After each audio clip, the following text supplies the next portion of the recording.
I'm going to take you through how I drew this meerkat and share some of my favourite tips and techniques for using charcoal pencils. I've put a photo of the finished artwork in the corner of the screen just so you can see what the final result looks like during the layering process as well. So the paper I'm using for this is a hot pressed or smooth watercolour paper, but you don't have to use that exact paper. There are a lot of different options that work well for charcoal, so if you have a favourite, you can use that instead. I do like something that's a little bit more smooth, but still allows for a few layers as well. So sometimes I use surfaces like Clairefontaine Pastel Mat, or the smooth side of the Canson Me10's pastel paper. And I'm using a small set of the General's charcoal pencils, ranging from light to dark, but pretty much any brand of charcoal pencil will work for this. With my lightest shade of pencil, I started by blocking in the leaf shapes and the darker patches in the background. And I'm holding the pencil further back, kind of near the end, so that it allows me to use lighter pressure. Whereas if you hold the pencil closer to the tip, you tend to push a little bit harder. So when you're trying to get a smoother sort of result,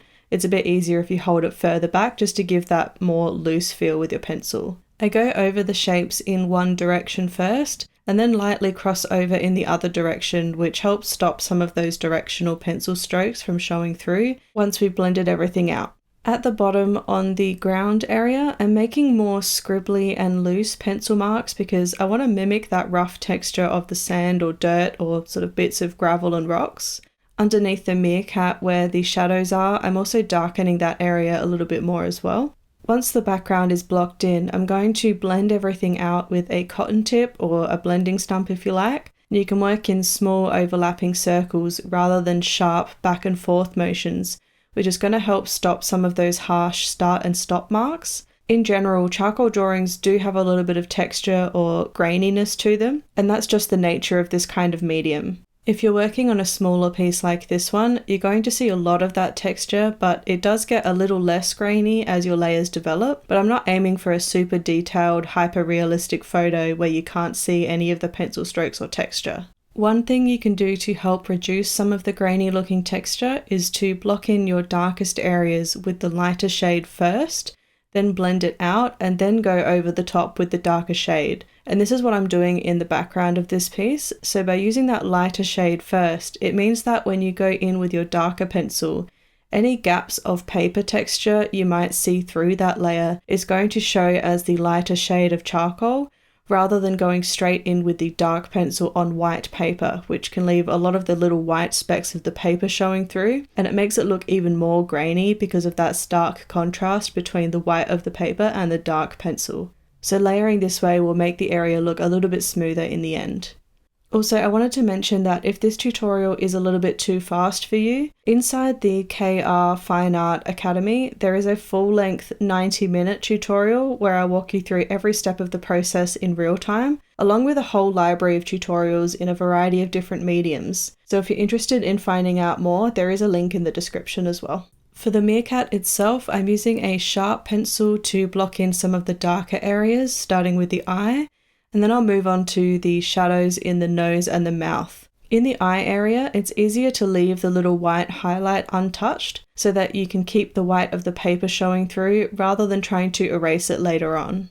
So I'm basically finding the darkest values across the entire meerkat, which helps me keep track of where everything is and where all of the darker shapes are before moving on to the medium and lighter values. Anywhere you can see the fur direction, I'm making sure my pencil strokes follow that same direction and that my strokes are roughly matching the length of fur in each different area as well. Because this piece is so small, I'm not worried about getting every single strand of fur. I just want to concentrate on the main clumps of fur and also where those clumps form shadows and highlights. I can just add a little bit of texture to represent that fur rather than adding in a lot of tiny detailed hairs. Have you ever tried to add a bit more charcoal to your drawing and it feels like your paper won't allow you to add more? That happens because of something called the tooth of the paper. Every kind of paper or surface that you work on have these little tiny grooves in it, kind of like little hills and valleys. As your pencil comes across the surface, it's going to catch on the top of the hills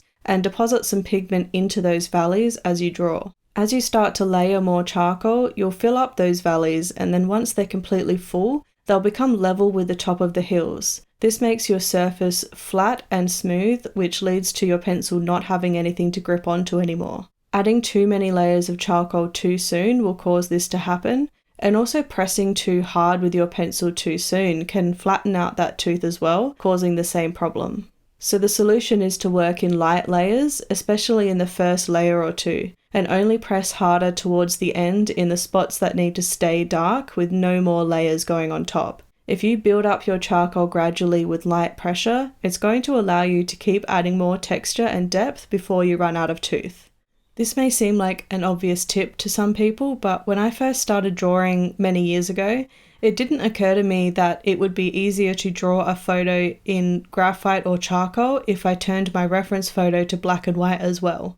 If you're using a medium like charcoal or graphite and you're trying to work from a coloured reference photo, it can be a bit harder to work out your values, like which areas are darker or lighter than others. So turning the photo into black and white will make it a lot easier because it's removing the colour and taking away some of that guesswork out of it.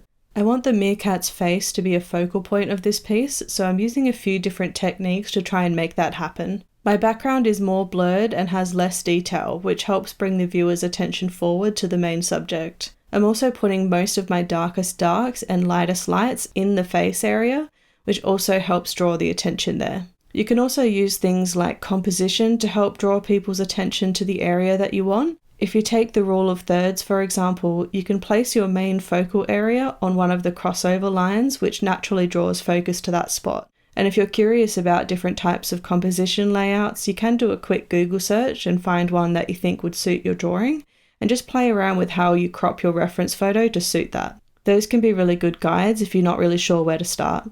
As this drawing starts to develop, I'm going back and forth between adding details using my charcoal pencils, then blending everything out, either with a cotton tip or a blending stump. And then I'm also using a Tombow mono eraser, which is basically like a mechanical pencil but with a tiny eraser inside instead of graphite. It allows me to erase finer lines, which means that I can use this eraser to almost draw in those lighter textures and details. If you've ever felt like your artwork needs more and more tiny details to look finished, this might change how you think about your next piece. The two most important things for making a drawing look realistic are getting your values correct, meaning your darks are dark enough and your lights are light enough, and accurate proportions. You can spend hours adding tons of tiny details, but if your darks aren't dark enough and your lights aren't light enough, it's not going to look any more realistic by adding tons of details. If you think about some of the big realistic paintings you see in galleries, from across the room they look completely photorealistic, but if you get closer you'll start to see a lot of brush strokes and sort of clumps of colour.